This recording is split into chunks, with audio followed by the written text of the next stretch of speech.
Hello friends, welcome YouTube channel smart study with LDS. তোমাদের ইতিহাসের আজকে 20টি গুরুত্বপূর্ণ প্রশ্নের উত্তর করানো হবে। এর আগে প্রথম এবং দ্বিতীয় পর্ব, দুটি পর্ব সম্পন্ন করা হয়েছে, আজকে তৃতীয় পর্ব।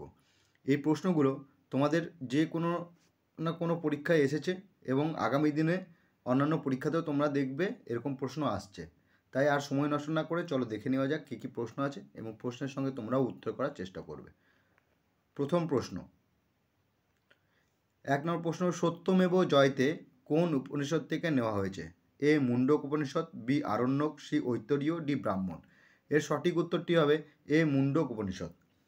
তোমরা এর সঙ্গে মনে রাখবে যে উপনিষদ পরীক্ষা দেয়, উপনিষদ কথার অর্থ কী? শিক্ষকের কাছে বসা, শিক্ষকের কাছে বসা। ঠিক আছে, চলো নেক্সট কী আছে দেখি। নেক্সট আছে বুদ্ধচরিতের রচয়িতাকে, বুদ্ধচরিতের রচয়িতাকে? এ বুদ্ধ ঘোষ, বি অশ্ব ঘোষ, সি বসুমিত্র, ডি লোপামিত্র। এর সঠিক উত্তরটি হবে বি অশ্ব ঘোষ। অশ্ব ঘোষ হলেন বুদ্ধচরিতের রচয়িতা। এবং মনে রাখবে এই বুদ্ধচরিত কিন্তু বুদ্ধের কাহিনী নিয়ে লেখা হয়েছে। ঠিক আছে, একটা এপিক পোয়েম বলতে পারো। ঠিক আছে, এতে 28টি ভাগে বিভক্ত আছে, 28টি ভাগ। বুদ্ধচরিতে কটি ভাগ যদি বলতে পারে তাহলে পরীক্ষায় কিন্তু তোমাদের আসলে মনে করবে 28টি ভাগ বুদ্ধচরিতের। চলো নেক্সট, 3 নম্বর প্রশ্ন, কবির কার শিষ্য ছিলেন? A Ramananda, B Shri Chaitanya, C Debdas, D Sarjananda. এর সঠিক উত্তরটি হবে এ রামানন্দ। রামানন্দের শিষ্য ছিলেন তোমার কবির। ওকে, নেক্সট প্রশ্ন,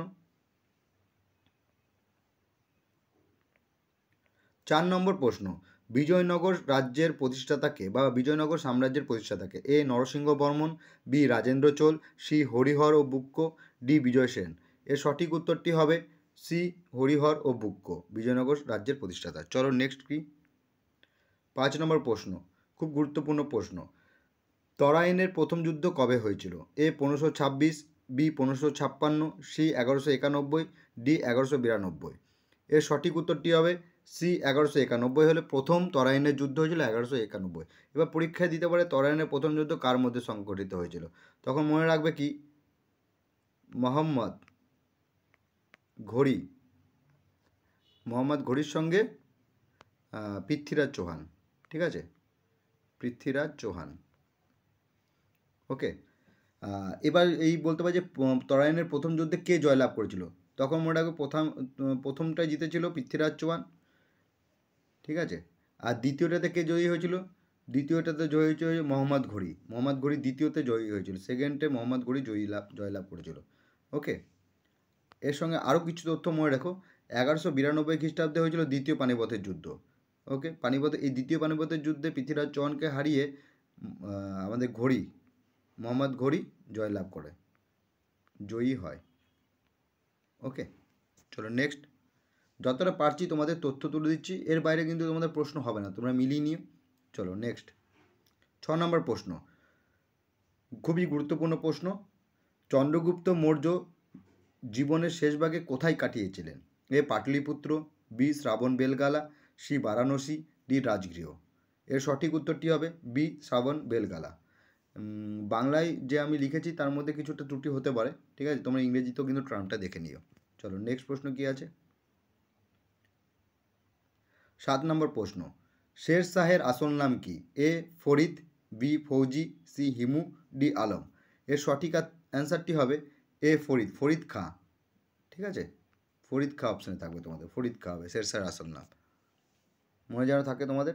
ওকে, চলো নেক্সট, 8 নম্বর, কে ফার্সি ভাষায় রামায়ণ রচনা করে? এ আল বিরুনি, বি বদাউনি, সি আমির খসরু, ডি আকবর। এর সঠিক উত্তরটি হবে বি বদাউনি। বদাউনি ফার্সি ভাষায় রামায়ণ রচনা করেছিল। এই যে ফার্সি ভাষায় রামায়ণ রচনা করেছে বদাউনি, কার কথাতে তিনি করছেন? মনে রাখবে আকবরের কথায়, আকবরের ইচ্ছাতে তিনি, আকবরের ইচ্ছাতে। ঠিক আছে, আকবরের ইচ্ছায় তিনি লিখেন। আর আবার পরীক্ষায় একটা প্রশ্ন দেয় যে ফার্সি ভাষায় ভগবদ্গীতা কে অনুবাদ করেছিল ফার্সি ভাষায়? ঠিক আছে, তখন কি করবে? দ্বারা শিখো, দ্বারা শিখো, দ্বারা শিখো। ঠিক আছে, চলো নেক্সট কী আছে দেখি। 9 নম্বর প্রশ্ন, কৈটিল্যের অর্থশাস্ত্রে কোন ফলটির কোনো উল্লেখ নেই? এ আম, বি আঙুর, সি কলা, ডি পেয়ারা। এর সঠিক উত্তরটি হবে ডি পেয়ারা। পেয়ারার কোনো উল্লেখ নেই কৌটিল্য অর্থশাস্ত্রে। এবার তোমাদের পরীক্ষা দিতেই পারে যে কৌটিল্য অর্থশাস্ত্রের বিষয়বস্তুটা কী। এটা মনে রাখবে যে রাষ্ট্রের শাসন ব্যবস্থা, রাষ্ট্রের শাসন ব্যবস্থা, শাসন ব্যবস্থা। এটা একটা তোমাকে বলতে পারো পলিটিক্যাল বিষয় নিয়ে এই কৌটিল্য অর্থশাস্ত্রটি লেখা হয়েছে। ঠিক আছে, চলো নেক্সট 9 নম্বর। 10 নম্বর প্রশ্ন, বীজকের রচয়িতা কে? এ তুলসীদাস, বি কবির, সি রামদাস, ডি গুরু নানক। এর সঠিক উত্তরটি হবে বি কবির। কবির হলেন বীজকের রচয়িতা। নেক্সট প্রশ্ন 11 নম্বর প্রশ্ন, কোন রাজা এলাহাবাদে কুম্ভ মেলার আয়োজন করেছিলেন? এ হর্ষবর্ধন, বি আকবর, সি নরসিংহবর্মন, ডি মহেন্দ্র বর্মন। এই প্রশ্নটাকে তোমরা ভিভিআই দিয়ে রাখো, খুবই গুরুত্বপূর্ণ, তোমাদের দেখবে পরীক্ষায় চলে এসেছে কোনো না কোনো। কোন রাজা এলাহাবাদে কুম্ভ মেলার আয়োজন করেছিল? প্রথম। এর সঠিক অ্যান্সারটি হবে এ হর্ষবর্ধন। ঠিক আছে, চলো নেক্সট প্রশ্ন 12 নম্বর প্রশ্ন। এখান থেকে ইতিহাসের এখান থেকে প্রচুর প্রশ্ন আসে। প্রথম বৌদ্ধ সম্মেলনের সভাপতি কে ছিলেন? এ কালাশোক, বি মহাকাশ্যপ, সি অজাতশত্রু, ডি বিম্বিসার। আমি যে কথাগুলো বলছি তোমরা কিন্তু পারলে নোট ডাউন করে নিও, অনেক সুবিধা হবে তোমাদের। একটা খাতা রেখো, হ্যাঁ, সেখানে তোমরা নোট ডাউন করে নিও, তোমাদের অনেক সুবিধা হবে। এর সঠিক উত্তরটি হবে বি মহাকাশ্যপ। প্রথম বৌদ্ধ সম্মেলনের সভাপতি ছিলেন মহাকাশ্যপ। এটি কত সালে হয়েছিল, কখন হয়েছিল? 483। ঠিক আছে, 483 বিসিতে। কোথায় হয়েছিল যখন যদি বলে? ঠিক আছে, রাজগৃহ। প্লেস কোথায়? প্লেস প্লেস হলো রাজগৃহ, রাজগৃহ। ওকে, আর এই সময় রাজা কে ছিলেন? ঠিক আছে, রাজা ছিলেন অজাতশত্রু, অজাতশত্রু। তাহলে এটা প্রথমটা হয়ে গেল, প্রথম বৌদ্ধ সম্মেলন সম্বন্ধে আমরা জেনে গেলাম।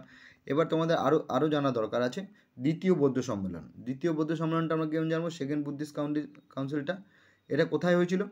প্রথম হয়েছিল কোথায় হয়েছিল সেটা আমরা জানি আগে, বৈশালীতে হয়েছিল। ঠিক আছে, বৈশালী, যেটা বর্তমানে বিহারে অবস্থিত, বিহার। ঠিক আছে, আর সেকেন্ড বুদ্ধিস্ট কাউন্সিল কত মানে খ্রিস্টপূর্বাব্দে হয়েছিল? সেটা হলো 383 বিসি বিফোর ক্রাইস্ট। ঠিক আছে, এই প্রশ্নগুলো দেয়, সাল অনুযায়ী দেয়, কোথায় হয়েছিল দেয়, সভাপতি কে ছিল, রাজা কে ছিল, এই প্রশ্নগুলো দেয়। তাহলে তখন এখানে যদি বলে এই দ্বিতীয় বৌদ্ধ সম্মেলনের সভাপতি কে ছিলেন, তখন তোমরা করবে সাবাকামি। ঠিক আছে, সাবাকামি। আর কার সময় হয়েছিল? কালাশোকের সময়। ঠিক আছে, রাজা ছিল কালাশোক। এবার তৃতীয়, আমরা প্রত্যেকটাই করে নিচ্ছি যেন পরীক্ষার সময় কোনোটা মিস না যায়। ঠিক আছে, তা তৃতীয় বৌদ্ধ সম্মেলনটা কোথায় হয়েছিল? আগে প্লেসটা দেখে নিই আমরা। প্লেস, তৃতীয় বৌদ্ধ সম্মেলনের প্লেসটা, থার্ড, পাটলিপুত্র। ঠিক আছে, পাটলিপুত্র। তখন রাজা কে ছিল? অশোক ছিল, অশোক। অশোকের সময় মানে অশোকের শাসনকালে এই তৃতীয় বৌদ্ধ সম্মেলনটি হয়েছিল। কোথায় হয়েছিল? পাটলিপুত্র হয়েছিল। ঠিক আছে, আর এই সময় যে মানে সভাপতিত্ব কে করেছিল? মোগলিপত্তম তিসা, মোগলিপত্তম তিসা। ওকে, এবং শেষ আজকে মানে এই বৌদ্ধ সম্মেলনের দিক থেকে চতুর্থ, ফোর্থ বুদ্ধিস্ট কাউন্সিল। এটা খুবই গুরুত্বপূর্ণ, কেন এখানে একটা বিষয় তোমাদের বলে রাখবো, সেটা তোমরা কিন্তু নোট ডাউন করে রাখো। ঠিক আছে, এই চতুর্থ বৌদ্ধ সম্মেলন কোথায় হয়েছিল? কাশ্মীরে হয়েছিল, কাশ্মীরে হয়েছিল। কার সময় হয়েছিল? কনিষ্কের সময় হয়েছিল, কনিষ্কের সময় হয়েছিল। ওকে, আর এই সময় এই সভাপতিত্ব কে করেছিল? সভাপতিত্ব দুজন করেছিল, এক ছিল বসুমিত্র, বসুমিত্র করেছিল। ঠিক আছে, আর একটা অশ্ব ঘোষ, এই চতুর্থ বৌদ্ধ সম্মেলনটা। ঠিক আছে, অশ্ব ঘোষ, এরা দুজন মিলে করেছিল, সভাপতিত্ব করেছিল। মনে রাখবে এখান থেকে একটা প্রশ্ন আছে যে চতুর্থ বৌদ্ধ সম্মেলন, যে হিনজান এবং মহাযান, হিনজান আর মহাযান, মহাযান, এই যে দুটো ভাগে ভাগ হলো বৌদ্ধ ধর্মাবলম্বীরা, এটা কোন সম্মেলনে হয়েছিল? এটা বৌদ্ধ সম্মেলন, চতুর্থ বৌদ্ধ সম্মেলনে হয়েছিল, হিনজান এবং মহাযান। ঠিক আছে, চলো 13 নম্বর প্রশ্ন, ইন্ডিয়া উইন্স ফ্রিডম বইটির লেখক কে? A Abul Kalam Azad, B Netaji Subhas Chandra Bose, C Jawaharlal Nehru, D Bipin Chandra Pal. এর সঠিক উত্তরটি হবে A Abul Kalam Azad. India wins freedom বইটির লেখক হলেন আবুল কালাম আজাদ। ঠিক আছে, এবার মনে রাখবে কি, যে জওহরলাল নেহরু কী বই লিখেছে? ডিসকভারি অফ ইন্ডিয়া, ঠিক আছে, Discovery of India, Discovery of India, Discovery India লিখেছিলেন। আরেকটি প্রশ্ন বই লিখেছিলেন যেটা জওহরলাল নেহরু, এটা প্রশ্নটা বারবার এসেছে তোমাদের সিজিএল, এই প্রশ্নটা আমি দেখেছি এসেছে, বলছে a letters from a father to his daughter. Okay, তোমরা লিখে নিও, নোট ডাউন করে নিও, ঠিক আছে, a letters from a father to his daughter. আর নেতাজি সুভাষচন্দ্র বসুরও তোমাদের বই পরীক্ষা দিতে পারে যে নেতাজি সুভাষচন্দ্র বসু কী বই লিখেছিলেন, ঠিক আছে। তো এই বইটা নেতাজি সুভাষচন্দ্র বসুর ক্ষেত্রে খুবই ইন্ডিয়া উইন্স, ঠিক আছে, Indian struggle, STRUGGLE, Indian struggle, Netaji Subhas Chandra Bose লিখেছিলেন। চলো নেক্সট 13 নম্বর প্রশ্ন। 14, কোন সমাজ সংস্কারকে ভারতের রাত্রিকোণ বলা হতো? এইটা তোমরা একটু ঠিক করে নিও, রাত্রিকোণ এখানে নাইট অ্যাঙ্গেল হবে, ভারতের নাইট অ্যাঙ্গেল, ঠিক আছে, নাইট অ্যাঙ্গেল হবে, ঠিক আছে, এটা ঠিক করে নিও। এটা উত্তর হবে তোমাদের সরোজিনী নাইডু, ভারতের নাইট অ্যাঙ্গেল বলা হয়, ঠিক আছে। চলো নেক্সট 15 নম্বর, খুব গুরুত্বপূর্ণ প্রশ্ন। বিটল স্বামী মন্দির কে নির্মাণ করেন? এ কৃষ্ণদেব রায়, বি রাজেন্দ্র চোল, সি মেঘ বর্মন, ডি অনন্ত বর্মন। এর সঠিক উত্তরটি হবে কৃষ্ণদেব রায় করেছিলেন, বিটল স্বামী মন্দির নির্মাণ করেছিলেন। ওকে, চলো 16 নম্বর প্রশ্ন কি আছে দেখে নিই। মন্দির থেকে তো প্রশ্ন আসে, অঙ্কর ভাটের মন্দির কোন দেবতার, বা অঙ্কর ভাটের মন্দির কোন দেবতার পুজো করা হয়? A Shiva, B Vishnu, C Brahma, D Kali. এর সঠিক উত্তরটি হবে বিষ্ণু, ঠিক আছে। এই অঙ্কর ভাটের মন্দিরে আরও প্রশ্ন হয়, এটি কোথায় আছে? কম্বোডিয়া, কম্বোডিয়া, ঠিক আছে, কম্বোডিয়া আছে। এটি একটি বলছে ইউনেস্কো ওয়ার্ল্ড হেরিটেজ সাইট, ইউনেস্কোর ওয়ার্ল্ড হেরিটেজ সাইট হিসাবে কিন্তু পরিগণিত হয়েছে। চলো নেক্সট 17 নম্বর প্রশ্ন, খুবই গুরুত্বপূর্ণ প্রশ্ন। ঔরঙ্গজেব কাকে পার্বত্য মুশিক বলে অভিহিত করেন? এ শিবাজিকে, বি শম্ভুজিকে, সি আকবরকে, ডি রানা প্রতাপকে। এর সঠিক উত্তরটি হলো এ শিবাজিকে হবে অ্যান্সার, ঠিক আছে, পার্বত্য মুশিক বলে অভিহিত করেছিল ঔরঙ্গজেব। 18 নম্বর প্রশ্ন, কলকাতা মেডিকেল কলেজ কোন সালে প্রতিষ্ঠিত হয়? এ 1935, বি 1838, সি 1835, ডি 1870।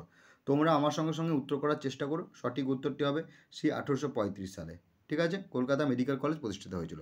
এবার তোমাদের দিতে পারি যে কলকাতা মেডিকেল কলেজকে প্রতিষ্ঠা করেছিল, ঠিক আছে, লর্ড বা কার নাম যুক্ত আছে এর সঙ্গে? Lord William Bentinck, William Bentinck, নামটা মনে রেখো কিন্তু, হ্যাঁ, বেন্টিং, লর্ড উইলিয়াম বেন্টিং এই কলকাতা মেডিকেল কলেজ প্রতিষ্ঠার সঙ্গে সঙ্গে যুক্ত ছিলেন। চলো 19 নম্বর প্রশ্ন, কার রাজত্বকালে ইবন বতুতা ভারতে আসেন? A Muhammad bin Tughlaq, B Aurangzeb, C Iltutmish, D Akbar. এর সঠিক উত্তরটি হলো এ মোহাম্মদ বিন তুগলক। পরীক্ষার ক্ষেত্রে ছাত্রছাত্রীরা কী করে, কি ইলতুৎমিশ করে আসে, ঠিক আছে, এটা তোমরা মিলিয়ে নিও যে ইবন বতুতা কার সময় ভারতে আসে? মোহাম্মদ বিন তুগলকের সময় এসেছিল, ঠিক আছে, ইবন বতুতা, ঠিক আছে। এই ইবন বতুতা কোথাকার লোক ছিলেন? মরক্কো, ঠিক আছে, মরক্কের লোক ছিলেন।